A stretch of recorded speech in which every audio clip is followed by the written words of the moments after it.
What's going on, people? It's Mr. Door back again with the review show. I hope everyone's had a good day. Yesterday wasn't, was it? As you know, it ended West Ham 3, Nottingham Forest 2. Lots to talk about. Are people deflated? I am. Like I said, people, get a chance to talk about yesterday's game. If you are new to the channel, please do hit the like button. Subscribe if you know. And comment below, people, is there any topics that you love myself and the panel to talk about. Right, let's talk about it. Let's get introduced to the panel. First of all, well, Steve, how you doing, Steve? Yeah, I'm good. I hope you two are well as well. Yeah, deflated. I know Ben is deflated, but in general, yeah, I hope you guys are okay. But on a football terms, yeah, football depressed. I know. And international break. That's the word. Football depressed. I'm football depressed. Yeah. No. Yeah.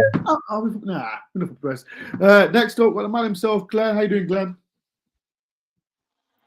Yeah, okay. Getting not quite as down as I was after Luton, but it was yeah, pretty tough pill to take, wasn't it? Particularly in the last 6 or 7 minutes. Definitely. We got Aussie David coming out on stream. He'll be around 10-minute mark, so he'll be here soon to talk. Like I said, to talk about yesterday's game, people. So people, let's talk about yesterday. Like the Wolves, West Ham 3, Forest 2.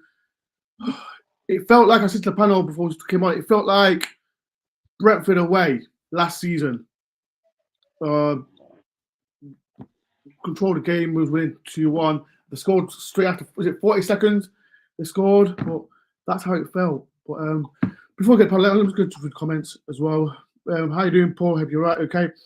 I hope you're well. You could easily be top tier if you score. The great man used to say, great next tackle to keep the faith. Come a long way. It could be further. Yeah, it could be further, Paul. Could be very further.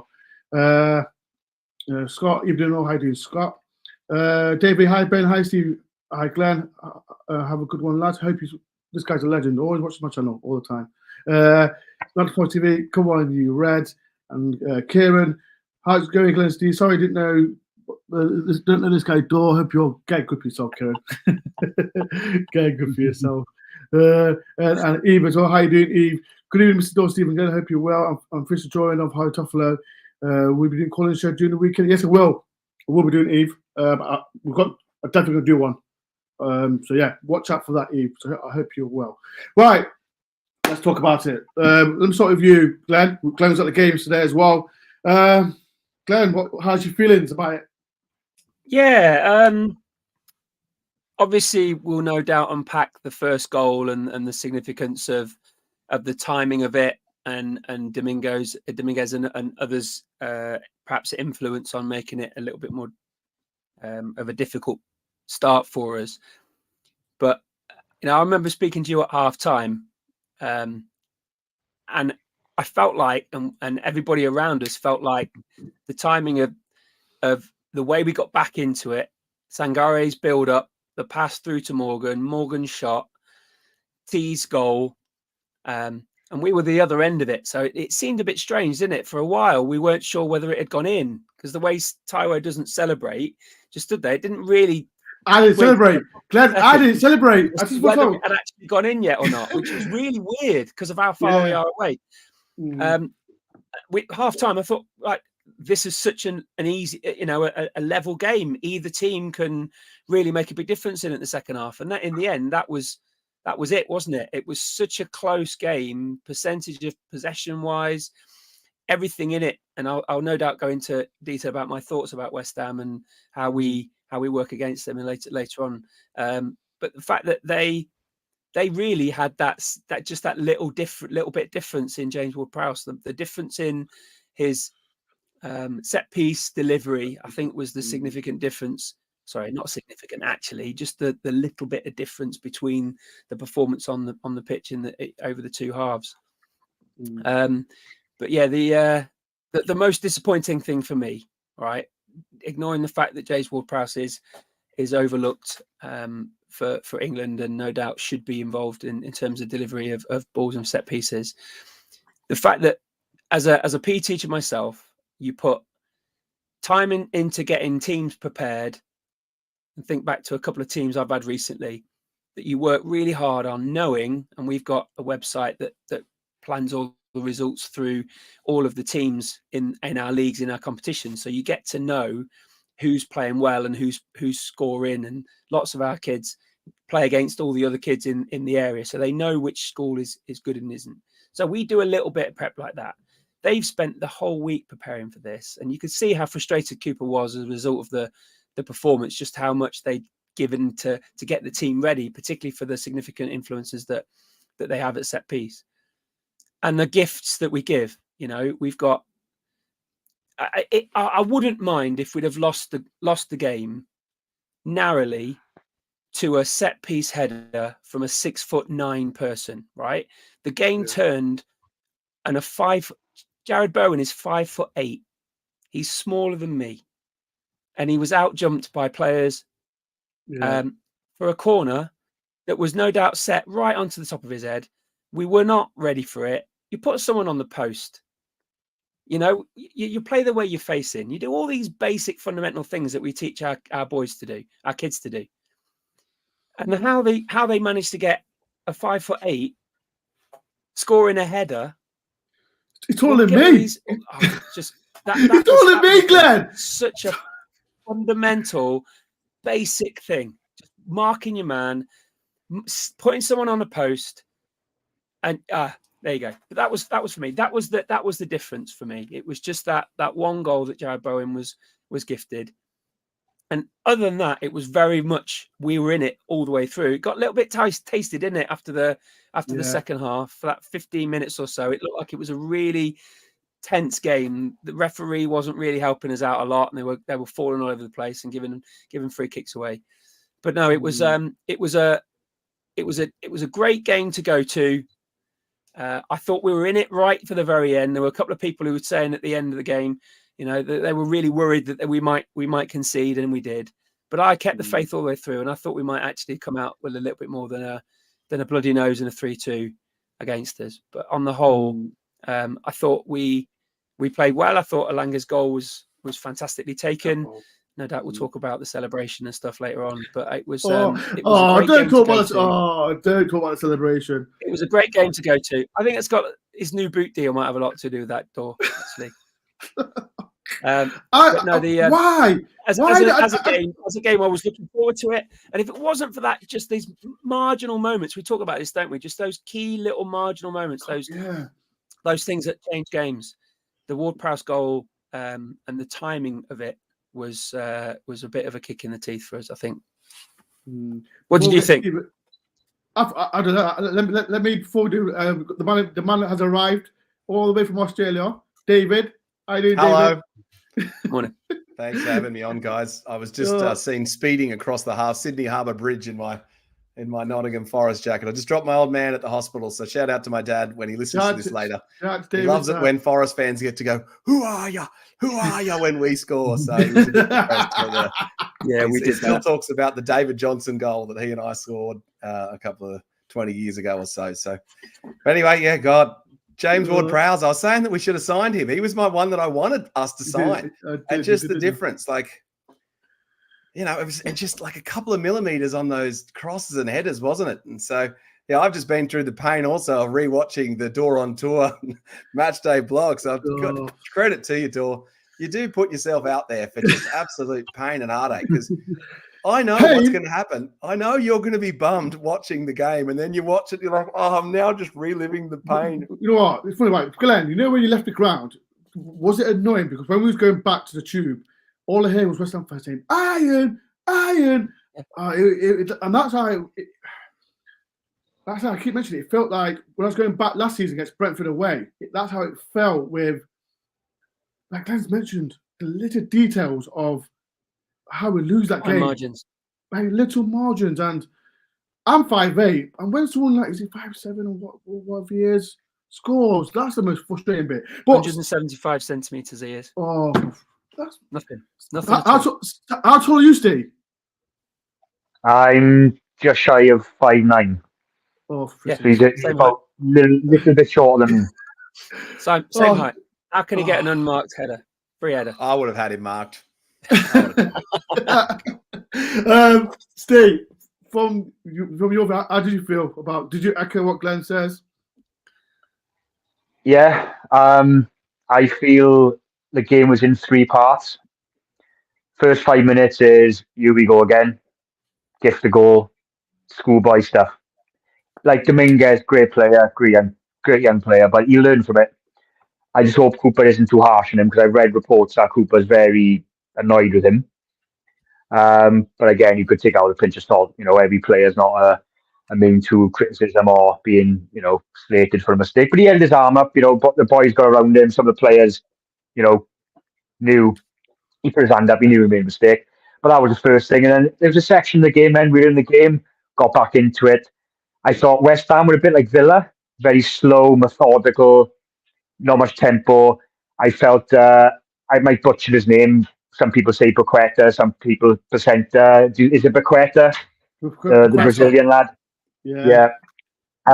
He tried his fancy flicks. He tried to make a bit of a carnival atmosphere about the game, his fancy flicks. And I thought some of the players were quite dirty. Kudos, very dirty player in my eyes. I thought he was lucky. I don't know, you boys got an advantage this year. I thought a few tackles by him were a bit naughty, especially the one on Toffolo, right over the top of the ball, right on top of his foot. Yeah.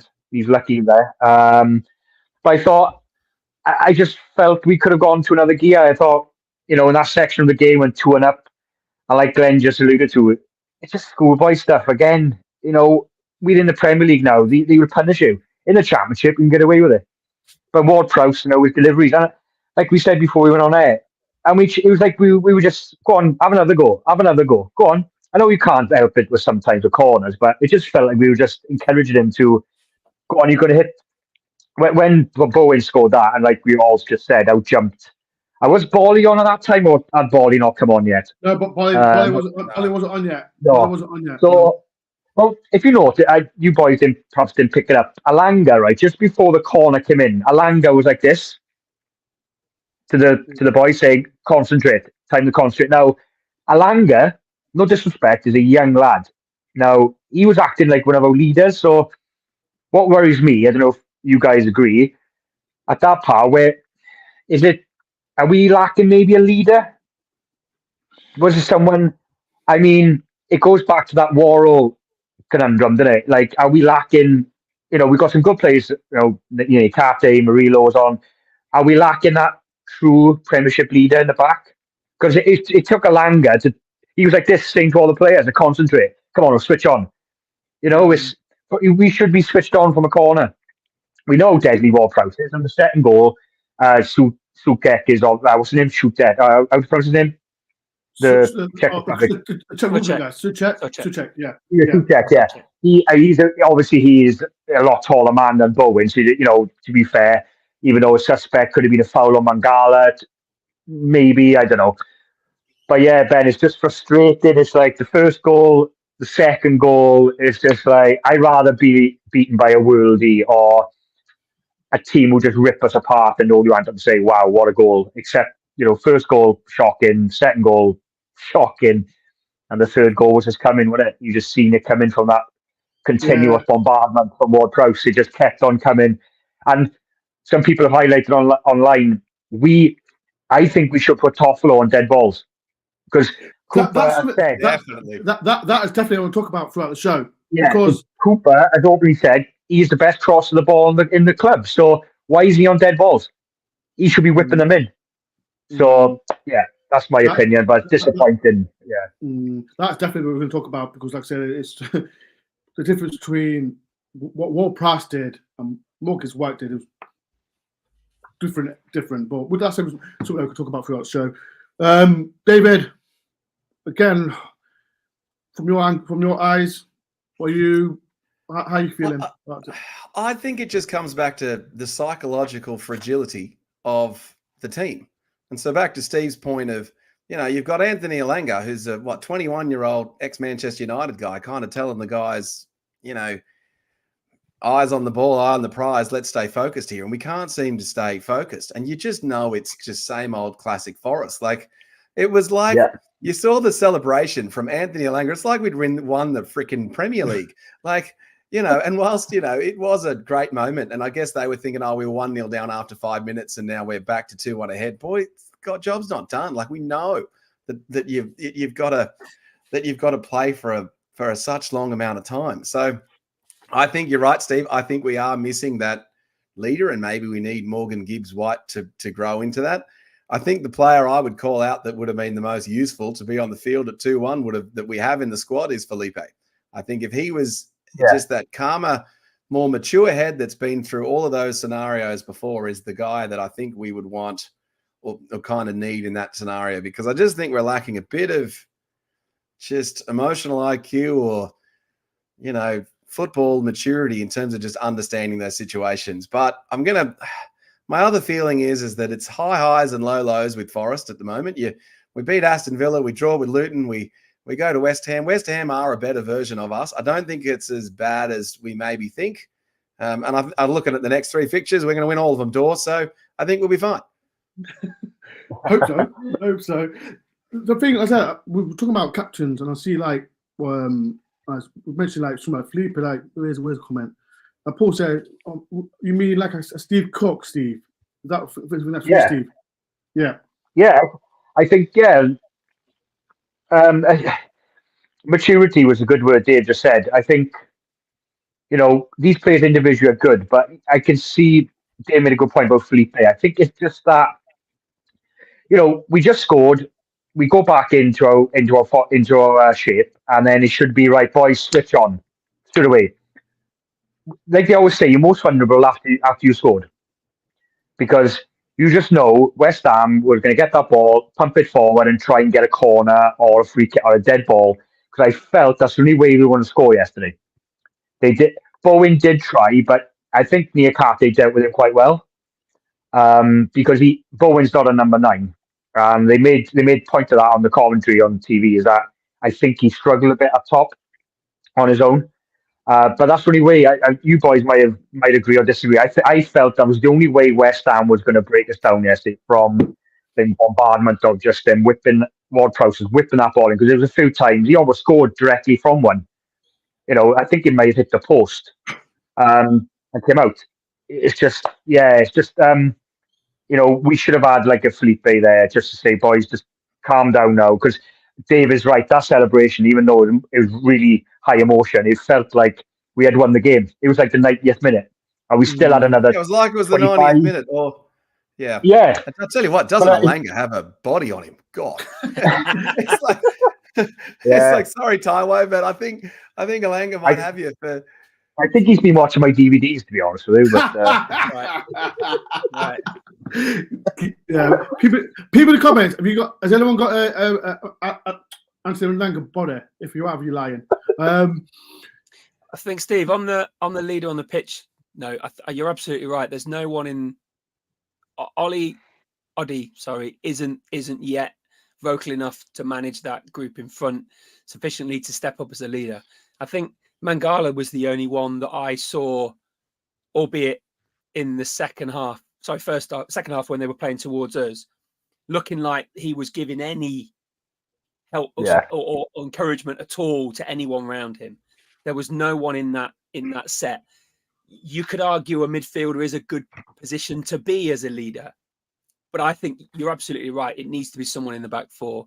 And the 2 young centre halves that we've got, as blinding as they were against Villa last Sunday, I think they were showing up a little bit in terms of the way that they were playing against them yesterday. Glenn, would you make Morgan's White captain next game? People in the chat as well. Would you make Morgan's White as captain? I think there's, if not, yes, I would, in the absence of any of the captain, vice captain, Aurier, or anyone else that's stood out in terms of being that role. You could argue that, and no doubt we will, talk about the Morgan Gibbs-White that we want him to be, the player who grabs a game by the throat, who creates. And I haven't seen it till I got home, Steve. No doubt if you were watching it, you'd have seen all the graphics that Sky put on about all of the stats in terms of his impact in our game offensively, right? Yeah. You could say that if you took the responsibility of being the captain away from him, would he shine in different ways? If you took the set piece responsibilities away, would he shine in different ways? Would he be able to be a player that would offer more in other areas than perhaps getting himself through all those things? I don't know. I think there's a situation, there's an argument to have perhaps about Gibbs White still, and I've talked about this before. I think you were on last time with us, Dave, about how I see Gibbs White relying on players around him to be the player he wants to be. There was a conversation I heard this morning about the difference between him and Maddison having the perhaps a greater number of players around him in terms of ability, and that Gibbs White still feels at times that he's the player that needs to grab a game by the throat and do something and make something happen. Now, I think that's a great thing to have as a creative player who wants to, take himself and his club on. But I think to a point, there's a time where you lay off and rely on other players. The thing that I didn't see it until I got home and watched it a little bit later on is lots of people talking about the back heel. The situation that he's in there, you've got 4 options, right? You've got time on the ball to make those choices, and he creates a situation that you want to get something out of.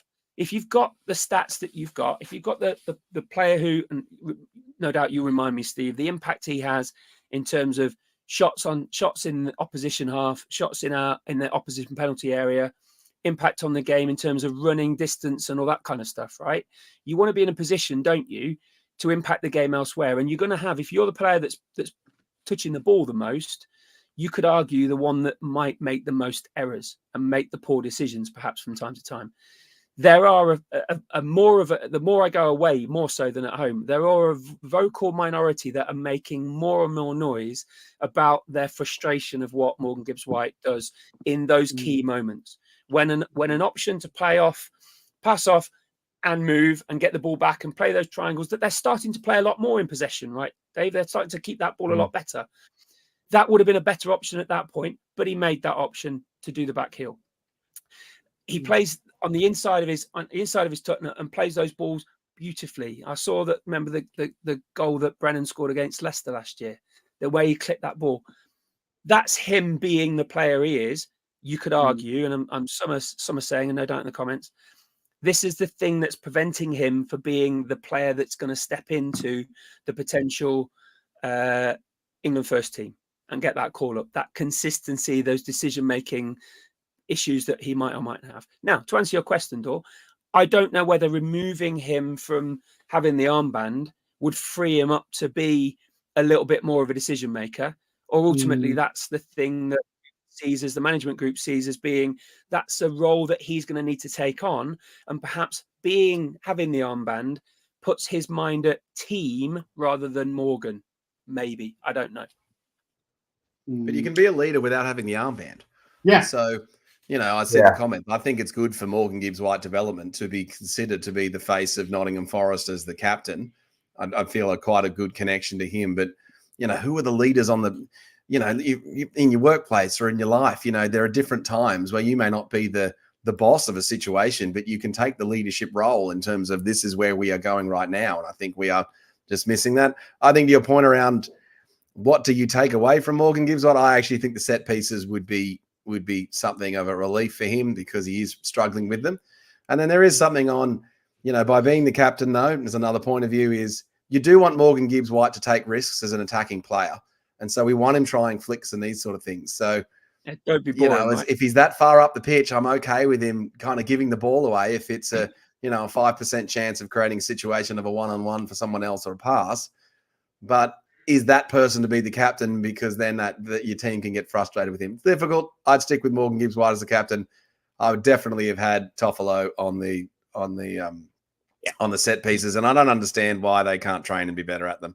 Because as you know, Steve Cooper said Toffolo is one of the best crossers at the club, and I don't want to go bash Gibbs White. I know, like I said, he hasn't scored no goals yet this season, blah blah blah, but his set pieces need to improve because, as we know, there's too much loop on them, isn't there? Like you see Yeah, Prowse's yeah. ones, they kind of just dip at the right time. Like, to be fair to our guys, they were terrific crosses that they just found like the gap each time. Like he is good at it. There is a reason why we looked at him and thought he was so good. I'm going to throw a question out to you guys. If we still had Brennan Johnson, would Morgan Gibbs-White have made this team? Where would Morgan Gibbs-White play? People in the chat, what do you think David says? Go on, Steve. Go on, Steve. Well, the point that Gary Marriott just put on about Hudson-Odoi, we are lacking the width. We got Alanga, but Gibbs-White is not a winger. Yeah, he's out of position. He is better behind the front man. So to answer your question, Dave, if Johnson was still at the club, we would have Johnson one side, Langa / Hudson-Odoi the other side, and Gibbs-White would have to be in that number 10. He's not a wide man. He's not a wide man. He's out of position. We need to get Hudson-Odoi back ASAP because I feel we're still lacking width. We definitely lacking width. Should we have played Nico at right wing? Like, what should we have done? You know what? I'm not saying because I'm Welsh and he's a Welsh player. I'm not being biased. I don't know why you don't try him there because Nico does get up and down. He's got a good engine on him. He does get up and down. We've seen in the Villa game, he's good on the 1-on-1s when he really works hard. So you could push him further the pitch. So maybe you have got an option there because I feel at the moment we do lack width. And the quicker we get Hudson-Odoi back, the better because I feel Gibbs-White can come back in more central. Because I think he's better when he's on the half turn, picking the ball up and running into space than being out on the wing. And he's just, I don't know, like Glenn just alluded to now, the little fancy flicks. He did annoy me a bit yesterday. There was two occasions. He annoyed me a lot. He done the back heel in the first half when he was never on. He was never on. And he did something in the second half. He tried his fancy flick and it just didn't come off at all. And I don't know if he was trying to outdo Paqueta, I don't know, trying to have one-upmanship with him, all these fancy flicks. But, I mean, yeah, he's just out of position. And I think maybe in January we need to look at getting another winger in the club, I think, without going overboard and not going to sign another 10 players. But I think we do lack... And I feel someone without... I know Langa that side, but again, that right side, because we've lost Johnson, I still feel we still need another winger. Because just... Like the Gibbs-White show last year, his assists and goals came from that central position. And just about his free kicks, I know it sounds disheartening, but you just know every time nothing's going to come off a free kick with us. You just have that vibe. You know, like Dave said, it's either too long, it's too much height in it, it doesn't beat the first man. Or it hits Bolly on the side of the head and goes in at Old Trafford. Yeah. You know, that's the only way we can score. I mean, off a free kick or on a corner. It's just every dead ball just doesn't seem like we're a threat. So I just feel that we should be working on that. I'm going to poll people. Will put Gibbs-White as the next captain? 47 says yes. 53 says no. People in the comments, what did you say? Did you say yes? Did you say no? Please write and we'll put me in. A player that said he come on second half, Danilo, and we can't. People said that it was his fault for the both goals. David, was it his fault for the both goals? I think he was marking. He was kind of loosely marking in and around there, and Jared Bowen was his man. Maybe. I don't think Danilo's the reason we lost. Yeah, it just frustrates me. Like I said, when I saw the second goal, like I said, we keep talking about it. The set pieces frustrates me so much because we could say was Muller injured. That's why he went off for Bolly. But it's still no excuse. We should be dealing with this, the set pieces. And what is it? Set pieces score 3%. Corners score 3% of the time, and we let in 2? Didn't we also not have a goal on the inside of the post on the third one? Is that right? We didn't know. No. I thought we could have. Yeah, they just don't seem to have it right, do they? No. Like in the first half. Sorry, Ben. On the first half, someone put Toffolo was marking the guy who scored the third goal. It was marking in first half. I couldn't believe it. Near Cathy was marking someone else. I'm like, who told Toffolo to mark him? He's like double the height of him. Yeah, I think it was the first. Who mentioned it? It was Craig. Craig was like, said, "Why is Tofflin marking him?" I'm like, "What is happening?" And maybe Toffolo thinks that he's better at marking him and took him on for himself. You just don't know what happens on the pitch. The one thing I would say, though, the two headers, they weren't free headers. They had a run at it. It was a run. They had to run at it, yeah. It wasn't like Salah's goal for Liverpool where he's got a free header back post when no one marking him. It was more the case of, if you looked at Bowen, he took such a pace and he's straight, like that, bang. And the third goal, he just had a run in it and power head, so it wasn't like it was a free, they were unmarked. It was just like, I don't know. There wasn't the challenge no one that you would the hope run in that situation, though, Steve, was there? There wasn't no a desire challenge to get there and prevent and make it a little bit more difficult for them. I think that's the point that Cooper's making. And I think, Glenn, now, the worry with players, not like going back 15, 20 years ago where there was no cameras. Back in the day, you could just pull of the shirt or nudge or elbow Bowen in the ribs and upset him a bit. But now, if someone had just pulled him or just obstructed him, now it would be a penalty anyway. So you can't get away with it now. Back in the day, Bowen would have made that run because someone would have cleaned him out. My concern about that sort of situation, you're absolutely right, is teams are going to look at us now and see the issues, and they'll be rubbing their hands together, saying that Forest are susceptible at corners and free kicks in the box, anything inside the 6 yards. And if we don't score, there's a chance, and it wouldn't surprise me in the next 2 games, that someone doesn't go down and get a penalty as a result of what we're doing there. It's a massive red flag, and it has to be sorted out. They've got 2 weeks. I don't know how many of those players are going to be around. I saw that Mangala was being greeted by the mascot on the way into the Belgian camp this morning. I don't know how many of them are staying around, but there has to be something sorted out with that, and they have to get that as a number one priority, so that those sorts of things aren't. We've got another free kick, we got another penalty inside. Not that got another corner inside there. Let's see what we can do now, and we're gonna get no end of teams come in, putting pressure on the back four, winning corners, winning free kicks, diving about to get themselves penalties, if this isn't something that we manage a little bit better. And it might well come from getting a little bit more organised, whether it's man-on-man or zonal. And it would definitely, Steve, come from being having someone as a leader back there, making sure that everybody's being picked up, because these gaps are hurting us. Sorry, lads. Sorry, Ben. I got the fixture list on the wall there, right? I'm just going through the scores again, right? And right, just a quick one. Looking at all the goals we've conceded this year, right? Bar maybe the Arsenal game and Man City game, are probably 2 of the best teams in the league.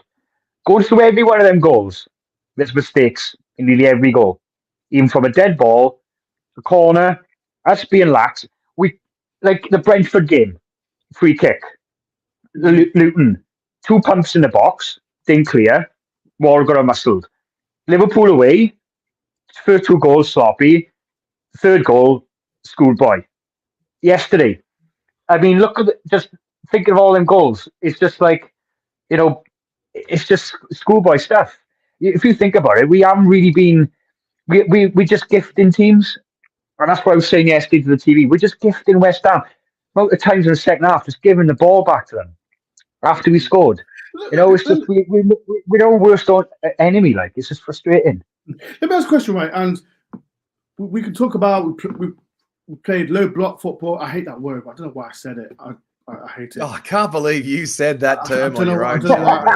All right, you're out. No, because all I hear is David. I'm like, oh God, that word, I hate it.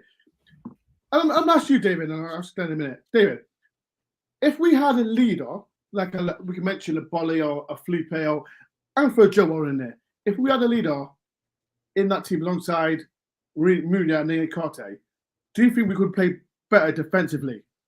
Because yes, we need to go forward, play the 4-3-3 formation to be more attacking, but we're losing games. We're losing games like we did against West Ham. Do you think that could have worked yesterday against West Ham, David?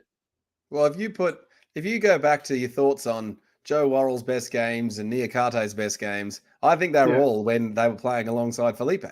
And so I just think, just in terms of that experience, and even Like Bolly is obviously not as good as Felipe, but then you also have the same effect when Bolly plays alongside the younger guys, just in terms of that experience. And it's Chelsea. It's Chelsea.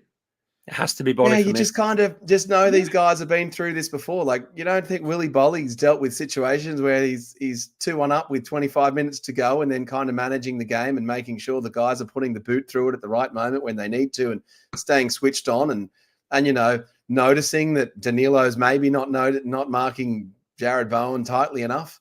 So I think also maybe we've got a new goalkeeper that's not as familiar with the guys.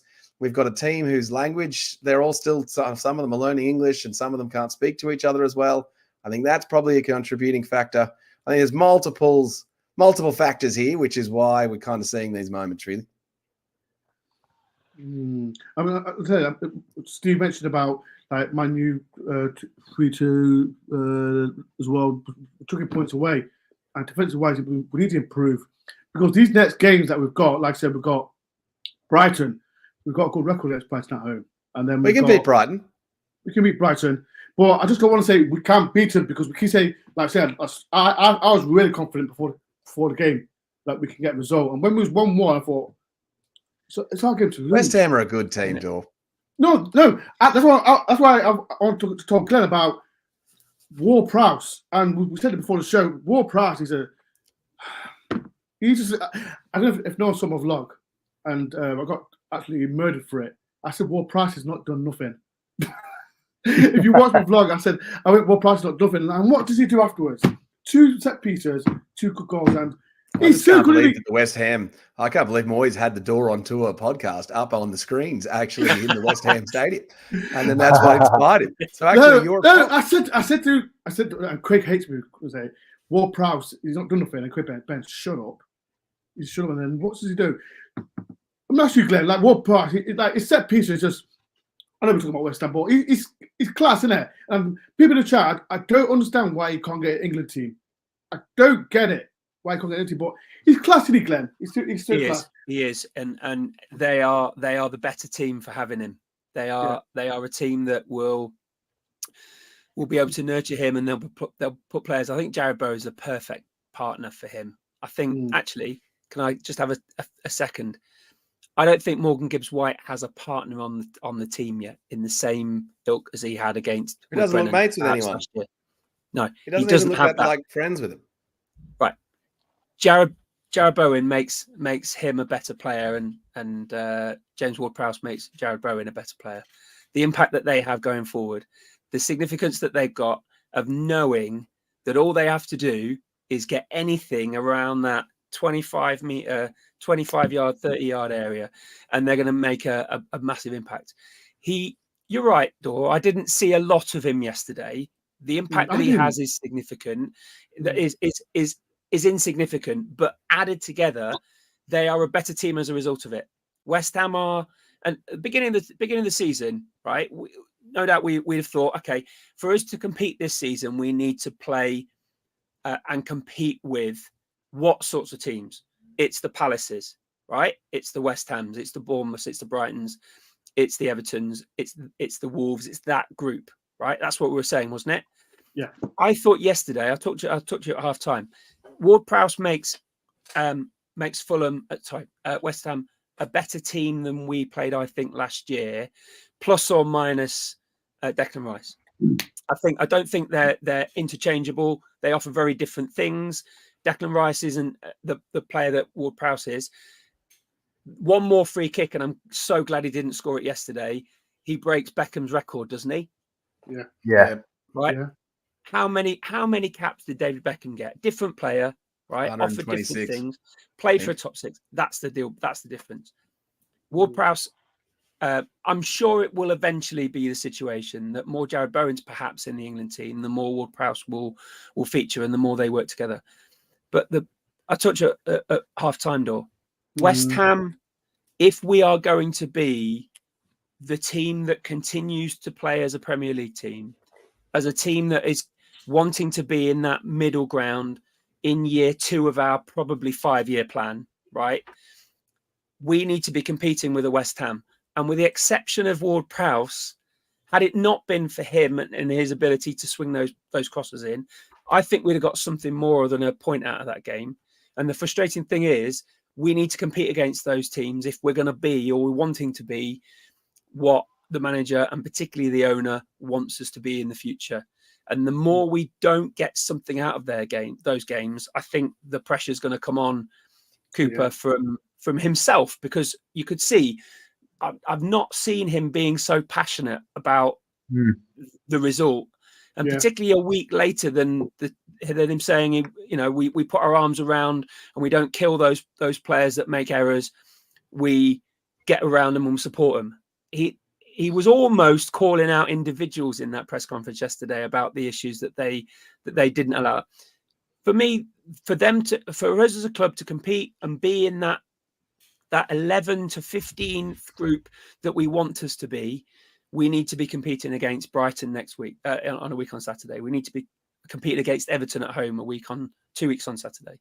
We need to be getting something more out of those West Ham games. For the 86 minutes up to that final goal, we were the team in terms of the performance that I hoped we would be, or thought we would be. Had we got a 2-2 draw, I'd have been satisfied. The difference for me was another corner by another potential world-class player who could get themselves into an international situation. And if it wasn't for that fine margin, and go back to the first, we might have got something more out of it.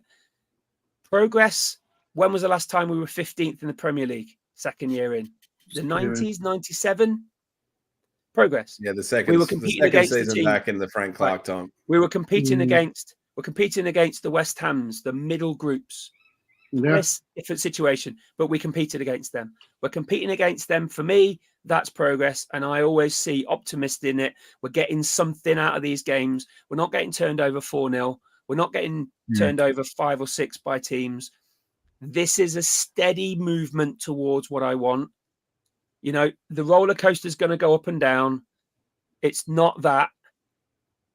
I just hope we got something more to show for it yesterday. Had it not been for those sloppy errors, I thought we'd have been worthy of a point at least. And that's the thing. Going back to the first thing, Ward-Prowse was the difference. But had it not been for that, I think we'd have got something out of it. 100%. And Go on then.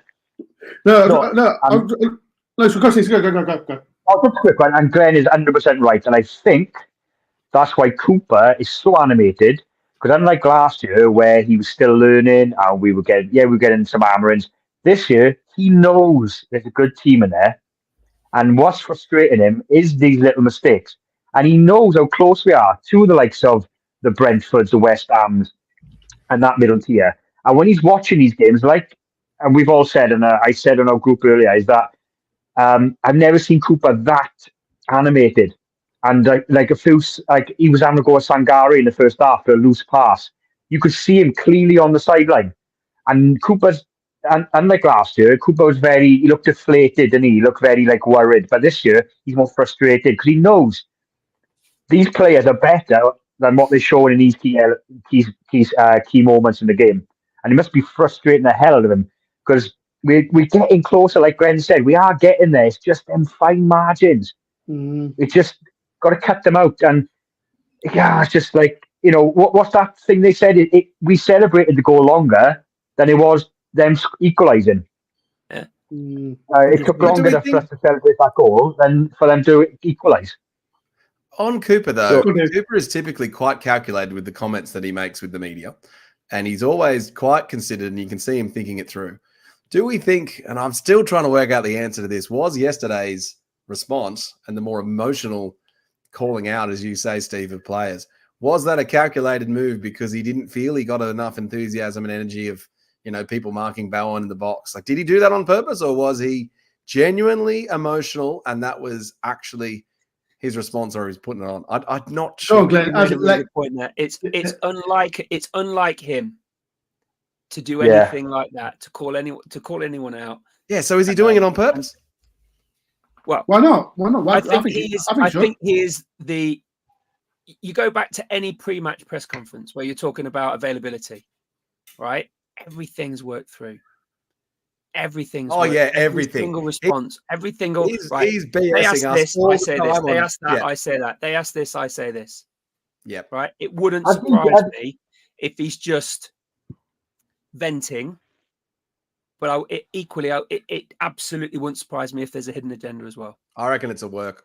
I reckon he knows, and he's like, "Yeah, I'm calling out the guys here because it just seems I like think he had to. Exactly. No, I think he had to because I don't know if Glenn did this. Man Max was there today with the other owner and his son.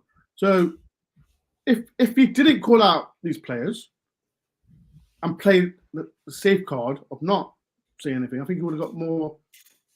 I don't know. Just we would have got more trouble for it if you look at it. But I don't know. I fully Has get it. he only done this once before in the championship in his early days when he was very animated after the Barnsley game? We beat them 2 or 3-0, and he was so in his after interview. He was still. He wanted. And He it was wanted. like Yes, he wanted more goals. He wanted more goals because when we he scored, was very animated. He was very just like. yes, It was almost like he was angry, yes, and it was like he was just yes. uncomfortable. Yeah, but it was almost he knew he wanted more, and that was the only time he kind of called out the team like, "I want more out of you." Brentford last season away, a little bit like that as well. Yeah, he was quite thing there. I think that you're right. There's only There, been a few Gordon, you've linked occasions. those two together in terms of how they felt afterwards. Sorry, can I just ask a question to Scott? Scott, I don't control that, Scott. I do apologise for that ads. It's not my control. I can see it on my screen as well. It's every bloody 6 minutes. It's out of my control. Sorry, people. The ads are not my fault. Carry on. Who's Steve or whoever's who's talking? Go on, Steve. Go on, Steve. No, it's just to follow up you guys' point about Cooper. I think it's just you can feel now the pinch is starting to pinch him. Perhaps that a year on now, is he got many get-out cards and he's just frustrated. And when he sees things like that happen in front of him, like Dominguez getting the ball away, no one picking Bowen up, he must frustrate the hell out of you being a manager. Because like Glenn said right in the beginning, you work all week on that, and then in the first 5 minutes, your central midfielder tries to play a cross pass, hits someone in the back, falls to the best player on the pitch or one off, and then bang, 1-0 down within 5 minutes. You've worked all week, and then you 1-0 down in 5 minutes, and then your game plan changes. Yeah. Oh, it must be. So annoying. To me, right? Sorry, Ben, quick one. To me, conceding in the first minute like that is no different to conceding a 95th goal in the 95th minute. It's just like, oh, what are you doing? Maybe you shouldn't be tired in the first 5 minutes, Steve. Like in the 90th minute, you can make tired mistakes. Your legs are heavy. Yeah. Like that can happen. Whereas, it was a bad pass. Like you're looking at it, you're like, what are you doing, mate? Like, come on. Like it was a bad pass. It was. I thought Sangare looked better yesterday. We haven't talked about that yet. What's that? Sorry? I thought Sangare looked better yesterday. No, I thought he had his better game. No, he had a better game. I think he did have a better game, but I thought Mangala was better. Mangala was better. He disrupted. The West Ham fans didn't take to him lightly what was coming through the TV. They felt he was niggly, but that's the kind of player he is. He breaks up play. He stops momentum of the other team. That's what we need. You need that presence. He does do a job. He didn't get booked. Sangare. No, he didn't. He should have been booked, but he should have been booked. He should have been booked. So he's only played like 5 games for us, and he's on 4 yellow cards or whatever. It's a remarkable number. But Dave, you play that. Get him so easy now. You play in that position. You're going to pick cards up. Centre mid. You're there. You're more likely to pick up them now. Yeah. I think he might grow into the lead. You're going to get more comfortable with the lads. I'm feeling the Sangare love now, Dor. I'm completely switching teams. I'm buying a Sangare jersey. It's going to be up on my wall soon. Let's go. Here's our guy. Let's go, baby. Go, Glenn. I think you're right. I think Mangala did play well. I think Sangare did play as well. And earlier on in the comments, you're absolutely right. I think Danilo's impact in defence, and he's not a defender, wasn't great. I thought when he came on, particularly the second half, he was working really hard, working through those those levels, actually making a big impact, playing balls through little 1-2s to switch play. I thought he was actually, until he got his ankle, was it left ankle, hamstring, whatever it was, a knock in the last few minutes. I don't know why they put him as the last line of defence, him or Toffolo. But I think that the midfield actually played really well. The way that West Ham played against us with that is that they stretched us. They played how Villa should have played against us last week, in terms of I can't remember the guy who should have got booked in the first 5 minutes against Toffolo, the Villa player, being the D. Oh, Kofal. Right. How he was the only one was stretching the play. West Ham were actually working around with us, and I know Cooper's trying to keep every kind of compact and keep the pitch as small as possible. They were getting a stretch through there. I think the midfield actually struggled a little bit more than they did against Villa, and you could argue that West Ham and Villa are current and probably almost certainly going to be Europa champions of a very similar ilk. The midfield actually played really well. Sangare, I thought, had a lot more of the ball, had a lot more impact, and the ball through for the goal for the assist with he was passed before the pass, wasn't he? Phenomenal. So that's the sort of thing that players, that Forest fans want to see him doing, right? Having a lot more space, making those decisions, nicking the ball off initially, playing those passes through, and be a lot more impactful. So hopefully he'll carry on doing that. He's had, what, like you said, 5 games, 6 games in the Premier League. By the end of the season, who knows? The sky's the limit for him, I think, if all goes well. People, please do hit the like button if you can, people, and if you are new to the channel, please do hit the subscribe button. We are going to say who's people's man of the match, and who was the rating as well. Well, ask you, Glenn, like, do you think was there any mistakes that Cooper did yesterday? That subs or anything like that? You get the team prepared. Having been a coach and still, a coach now, you put a team out that you want to play against the opposition, the best 11 you've got, and the bench you've got. You set them up in a way. You go through those steps. You go through the systems. You get your shape, and then, with the exception of throwing your arms out a bit, you can't really impact it that much. And I think the shortfalls and the failings were, which is, I think, partly why he was so passionate in the interview, was the fact he was mentioning about the things that you do to get ready and the things that then doesn't actually transpire. You're absolutely right, Steve, about the change in the game plan after the first goal. The Dominguez substitution, apparently he was ill but played, so you could say that you could either say that's him being truthful or him being smoke screeny. I don't quite know what, but you could argue that might be the way that you've talked through a situation where you're so annoyed with the situation. And Dominguez played okay yesterday, not as great, not as good as we. I like him taking people off at halftime if they're not playing any that good. Must have been the also reason. like taking people off. It must be. So that's a forced decision, Dore, right? Yeah. And then you get Murillo with a hamstring. You get who else went off? Aina was tactical, but that was the only one apparently. And then you bring on Wood for Taiwo. Taiwo's still getting back. Taiwo looks off for mine. He looks still injured. He looks still a little injured. Yes. Like he's clearly not Taiwo that I've heard stuff yesterday about him needing an operation. I don't know how much that's true or not. And then you bring on Divock Origi. All right, in the last, what was it? Who could have scored if he'd have not shot it? Could have scored. I won't remember. Could have scored. If he'd have swung at that, played with his right foot, he may well have hit the target and might have scored a second for himself. Right? Well, yeah, scored with his left foot and then scored with his head at the end. He'd have got that goal, that golden hat trick or whatever it's called, and we would have been talking about that. We'd have talked about how much we are right in that ballpark of playing against teams and competing against teams. I don't think, to answer your question, that many, Aina perhaps, of the decisions were based around you go in going, right, we're gonna play them for that certain amount of time. You're gonna let them have a changeover. If the score's like this, we're gonna bring that player on. And I think the early goal, the game plan was skewed at that point, and then you get injuries you don't expect. Dinello has come back in a match and a half ago and is possibly out again. I don't know how much of the injury it is.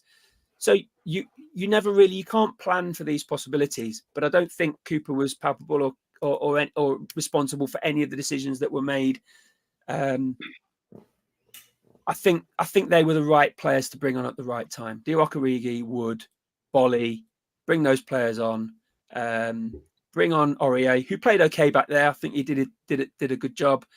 But you could argue that had we not given corners away so cheaply, then who knows what would have happened if we hadn't have given a corner away. What was it, 90 seconds after we scored?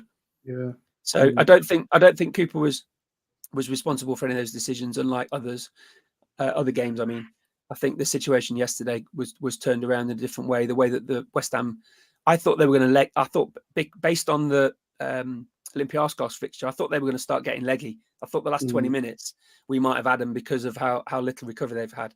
They were the team, and in the end, they were the team that were more likely to score in the end. I think those tactical decisions were right, but some of the decisions were made because of medical injury rather than tactics. So you can't blame people for that. Like I said, I've not saw on social media like people blaming Cooper for it. So that's something positive that we can say. Not my opinion, anyway.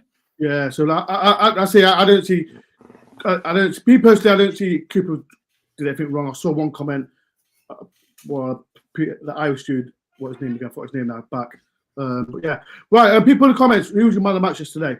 I'll say mine first. I'll say it was out of. I'll say Mangala and Sangari. It was all right. Montelanga, he frustrated me sometimes. Because again, I don't know if everyone noticed, he got the right back booked. Was it the first half an hour? Yeah. And I said, wasn't that right back then given the man of the match? Yeah. And this one he had to deal with Alanga. I don't know why. I don't want to make a long thing. And Forest fans in the chat, does it frustrate you when the right back gets booked? Alanga, please attack it. Every single time. Every single time. Yes, he got the goal. Good goal. But it should be on him every time. Just also feed the ball to that side of the field more. Just like simplest, under 10s tactics. It's just, the left side's stronger than the right side. So we just kick the ball to that side of the field every single time. Did you notice, in the second half, they doubled up on Alanga, though? Yes. I think it was like Kudus or someone else. What he did was he helped out Kufal, knowing that he was on a yellow. So if you double up, it's that extra protection. Because I agree with you, Ben. As soon as he got booked, I was like, Alanga, just run him out. Just keep running at him.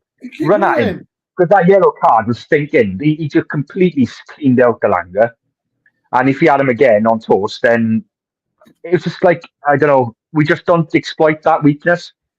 Like, how many times have we seen it before, Ben? One of our wingers skins their right or left back, did on a yellow, and then skin him. Do it again. Just take him on again. But that's what frustrated me. Like, he's got a good goal. I didn't like his celebration because it was a 90th minute goal, and he got booked for it. A pointless booking as well. It frustrated me at it. But back to the book, my man of match. I think Sangare, Mangala played well in the midfield pack. Toffolo for me again. I think he played well as well. Toffolo was good. He's back now. He's up well, yeah. So. And big up to Toffolo for his interview before the game. You guys may not have seen it. If you can go back and watch it, it's a really good interview he did on the pitch with the woman interviewing him on Sky Sports. I don't know if you've seen it, Dave, before the game. He was basically on about mental health and all that, and they're on about obviously what he's been through and saying, so it was a really good insight to what he's gone through, but also how he's enjoying his time at Forest as well. But he comes across as a really nice guy, Toffolo, really sound person, Okay, so Toffolo's success though is a sign of, some of those players we signed last season. It does frustrate me that we we didn't quite see a few of them through, like Lewis O'Brien and Scarpa and some of these other ones that we signed. I was like, what's the point of signing these guys and we just dump them? Like, we've given Toffolo an extended run in the team, and now he's delivering for us. And so I just hope that I think it just shows the professionalism of him. He's just a pro. Yeah, out to no pro. So I say Mangala was my man of the match. I say Mangala for me was my man of the match. Glenn, who was your man of the match? People in the chat as well. Who was your man of the match yesterday? I'd have said Toffolo, Mangala, any of those players that played and made very, made sensible decisions, pushed the ball forward. Of the whole, I think Mangala's got the two in terms of his impact, but Toffolo, worthy player there. It didn't do anything wrong. All day. Steve, who's yours man of the match? I think it's between three: Mangala, Sangare, or Murillo. I thought Murillo played well again. Yeah, he played well. He played well. He just tackle. He did a fantastic. I don't know if you remember. He did a fantastic tackle in the second half. I don't know who it was. Great tackle on someone. I don't know. Yeah, he did another Meg. I think he did another Megs like he did against Salah. I think he megged someone again yesterday. But yeah, I think for me, I thought I'm going to go Sangare. I think he had his best game. I think he had his best game. I think I like the way he ruffled up West Ham with the fans. I like it when a player gets under the fan's skin. I just like the West Ham fans were just shocking anyway. I think Ben, could you echo that? Like the atmosphere, shocking. Right. I've had more atmosphere than let me see. We know where we are, Champions League. We know where we are. West Ham fans, I'm sorry, but it is a soulless forward. It's awful. It is shocking. I'm sorry, West Ham fans, if you're watching this, but come on, man. You deserve Upton Park, man. I wish Upton Park was it. It's boring. All the singing is Champions of Europe. Like, yeah, I'll banter, but come on, man. Be better than that West Ham fans. It's boring. Atmosphere's rubbish. Sorry. Well, it's a rubbish kind of atmosphere stadium. That's one of the ones I've been to. Even the atmosphere outside after the game was better than inside the ground. That's how boring it was. It's an Olympic stadium, isn't it? It's not a football stadium. Come on. It's an Olympic stadium. It's the same.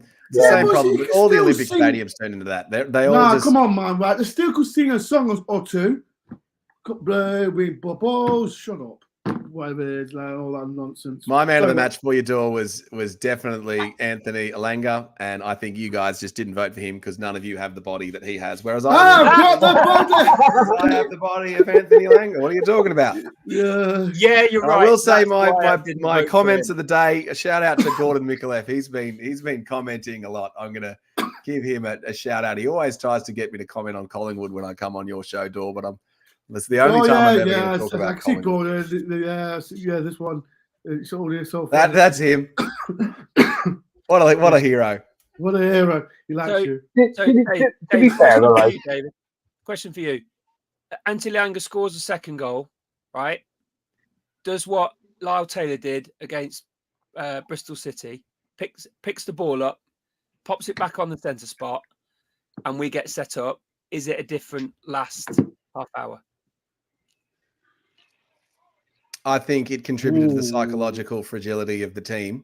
And I think it was an overall sign of he didn't do that. That wasn't the reason why we lost. He did that because we are psychologically fragile. And the psychological fragility is the reason why we lost. So I think it was a learning experience for him from that one, because he kind of looks like a bit of a buffhead, really, for carrying on like a. I just don't think it helped. Like it just didn't help, did it? Like 90 plus 4, different situation, right? They've nicked it at the end.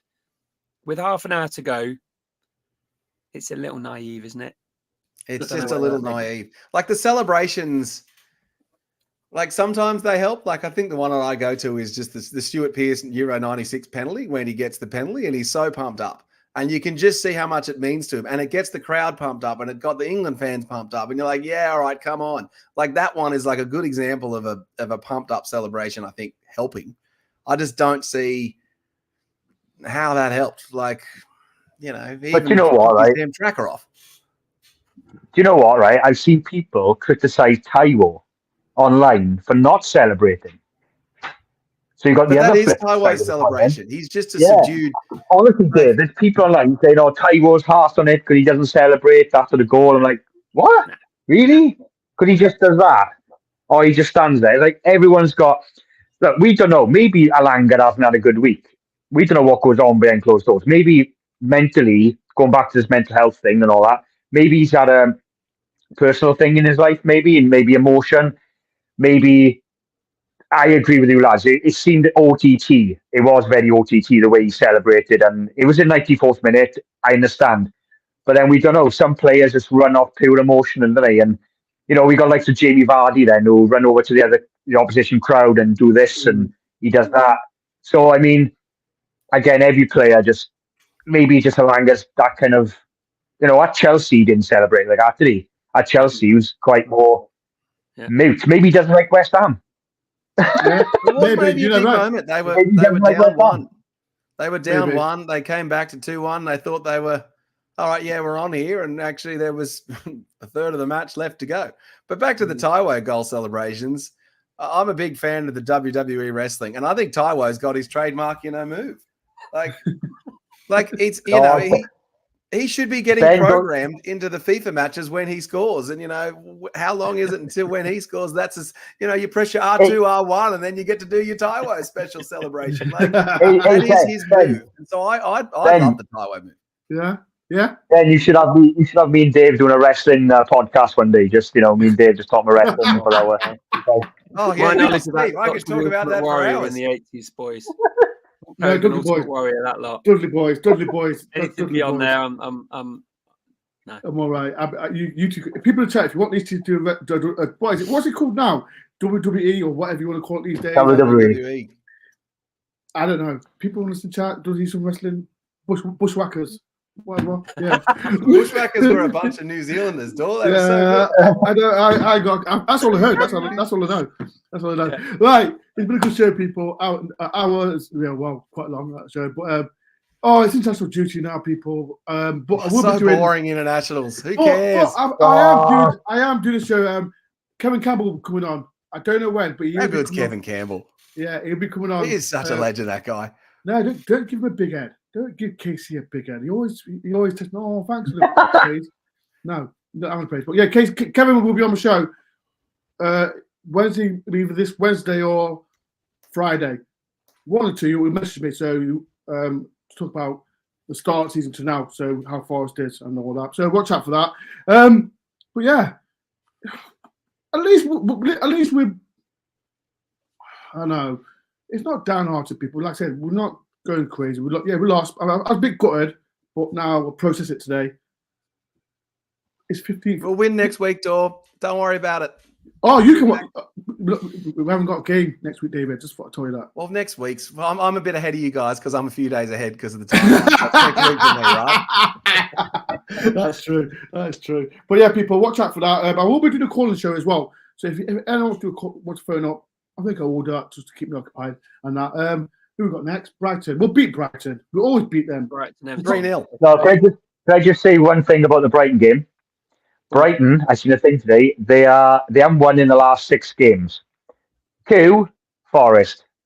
That's what. Oh God! Sorry for the damper on it. Oh, no, come on. How many times we've seen the game? This team, 10 seconds. This team hasn't won in 99 million games, and then Forest turn up. You know what I mean? This team hasn't won since 1994. You know what? When I do my vlog, I'm clipping this.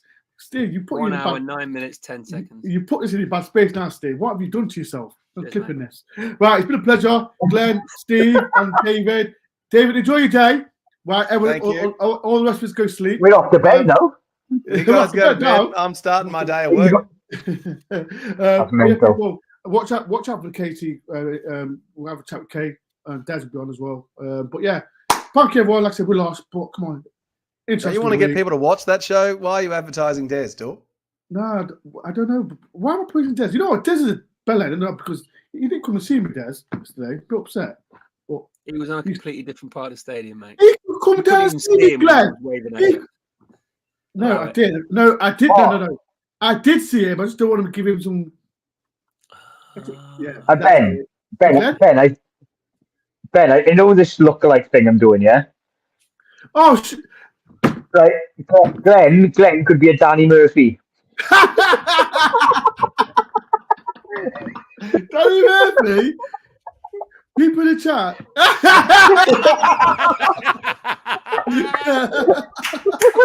Oh, people in the chat. Danny Murphy.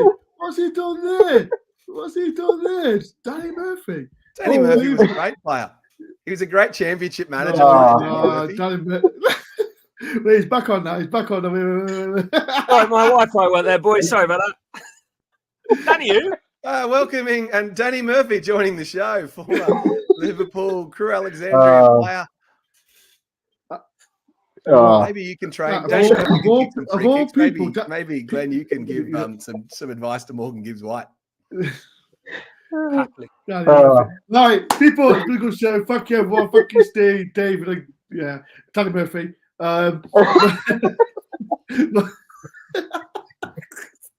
It's all right, but yeah, it's a good show. People. Feel bad, wasn't it? I prefer to be Phil Babb. I prefer to be Phil Babb than Danny Murphy. Hey, I've been told I look like Olivier Giroud, so I'll take that. Right, people, I'm off. It's been a great show. Thank you, everyone. I'll see you soon. Peace and love. My dog looks like Anthony Gordon. Oh, goodness. Oh, God. Peace and love, people. Up the forest. Bye all. Bye-bye.